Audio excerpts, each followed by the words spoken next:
आने वाले 7 दिनों के लिए जो गुजरात स्टेट के लिए फोरकास्ट है उसमें ड्राई वेदर प्रिवेल करेगा। और मैक्सिमम टेम्परेचर की बात करेंगे तो आने वाले 3 दिनों के लिए maximum temperature no large change में रहेगा। उसके बाद 2 से 3 डिग्री सेल्सियस की बढ़ोतरी का पूर्वानुमान है।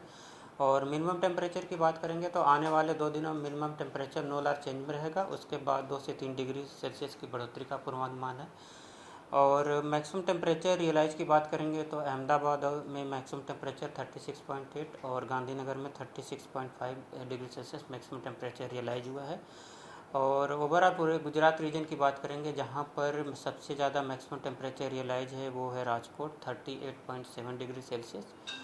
और मैक्सिमम टेम्परेचर फोरकास्ट की बात करेंगे तो अहमदाबाद के लिए 38 डिग्री सेल्सियस का मैक्सिमम टेम्परेचर का फोरकास्ट है। और डिस्कम्फर्ट कंडीशन आज के लिए एंटायर गुजरात कोस्ट के लिए है।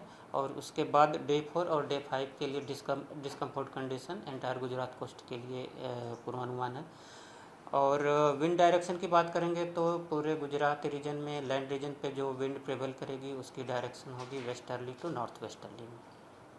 आपने जो टेम्परेचर राइज की बात की, पर्टिकुलर कोई पॉकेट में या ऑल ओवर गुजरात में रहेगा? जो 3 दिन के बाद मैक्सिमम टेम्परेचर में 2 से 3 डिग्री सेल्सियस की बढ़ोतरी होगी वो पूरे गुजरात स्टेट में, जिसमें सारे रीजन कवर हैं जहां पर 2 से 3 डिग्री सेल्सियस के मैक्सिमम टेम्परेचर के बढ़ने का पूर्वानुमान है 3 दिन के बाद। सर गर्मी का रीज़न क्या है? अभी जो विंड प्रेवेल कर रही है वो है westerly to north westerly wind, जिसके कारण अभी टेम्परेचर में ज़्यादातर सिग्निफिकेंट चेंज नहीं है। और 3 दिन के बाद जो 2 से 3 डिग्री सेल्सियस के मैक्सिमम टेम्परेचर में बढ़ोतरी का पूर्वानुमान है उसमें जो विंड की डायरेक्शन होगी वो north westerly to northerly wind prevail करेगी। और साथ ही इसमें कुछ इसमें कंपोनेंट इसके नॉर्थ ईस्टर्ली विंड के भी रहेंगे, जिसके कारण जो मैक्सिमम